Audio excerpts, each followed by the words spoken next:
Chapter 19. The Amish in Pennsylvania had a word for it. What's that? I said. Shunning. I was at Archie's. I had to talk to someone. Well, that's what's happening. The shunnee, so to speak, has gotten himself in touch with the church, so he's excommunicated.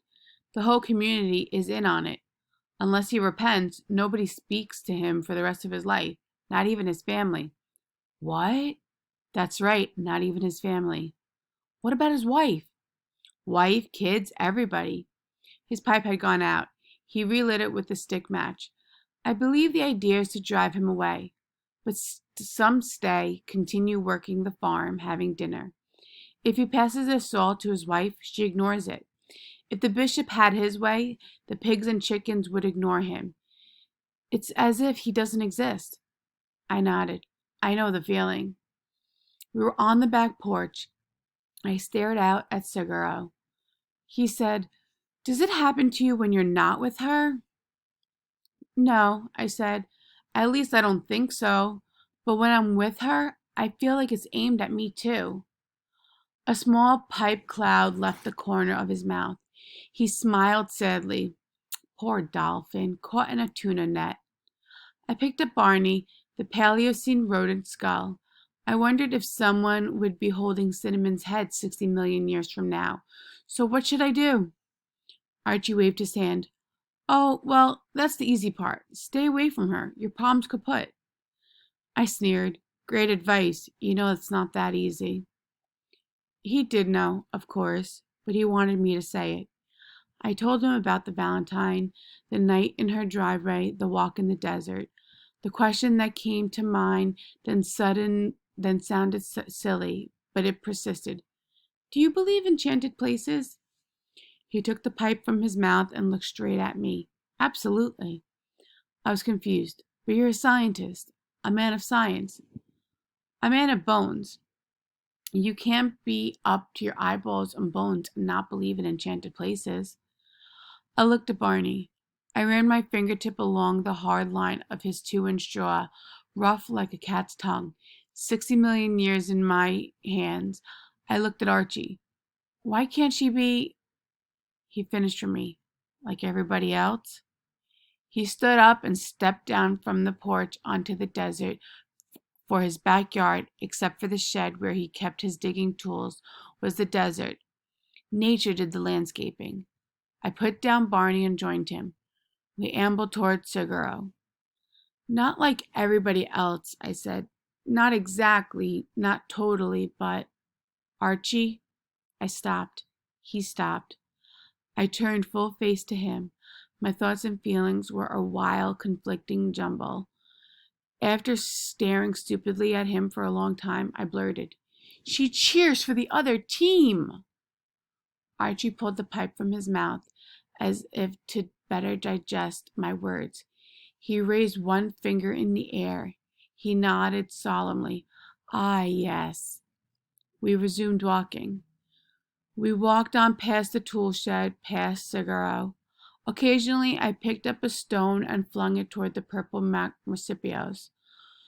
Archie said, almost in a whisper, "She's not easy to put into words, is she?" I shook my head. "An unusual girl," he said. "Could see that from the first. And her parents, as ordinary in a nice way as could be. How did this girl come to be? I used to ask myself. Sometimes I thought she would be teaching me. She seems to be in touch with something that the rest of us are missing." He looked at me. I nodded. He turned the mahogany bowl of his pipe upside down and rapped it with his knuckle. A small stream of ash spilled onto the thicket of dead mesquite. He pointed the pipe stem at me. "You know, there's a place we all inhabit, but we don't much think about it. We scarcely conscious of it, and it lasts for less than a minute a day." "What's that?" I said. "It's in the morning for most of us. It's that time, those few seconds when we're coming out of sleep, but we're not really awake yet. For those few seconds, we're something more primitive than what we are about to become. We have just slept the sleep of our most distant ancestors, and something of them and their world still clings to us. For those few moments, we are unformed, uncivilized. We are not the people we know as ourselves, but creatures more in tune with a tree than a keyboard. We are untitled, unnamed, natural, suspended between was and will be, the tadpole before the frog, the worm before the butterfly. We are, for a few brief moments, anything and everything we could be. And then he pulled out his pouch and repacked his pipe. Cherry scent flew. He struck a match. The pipe bowl, like some predator or seducer, drew down the flame. And then, we open our eyes and the day is before us. And he snapped his finger. We become ourselves. Like so many of Archie's words, they seemed not to enter through my ears, but to settle on my skin, there to burrow like tiny eggs, awaiting the reign of my maturity, when they would hatch and I at last would understand. We walked in silence. Yellow blooms had appeared on a cactus, and for some reason they made me incredibly sad. The purple of the mountains flowed like watercolor. They hate her, I said. He stopped. He looked intently at me. He turned me around and we headed back. He put his arm around my shoulder. Let's consult Seguro. Shortly, we were standing before the derelict giant.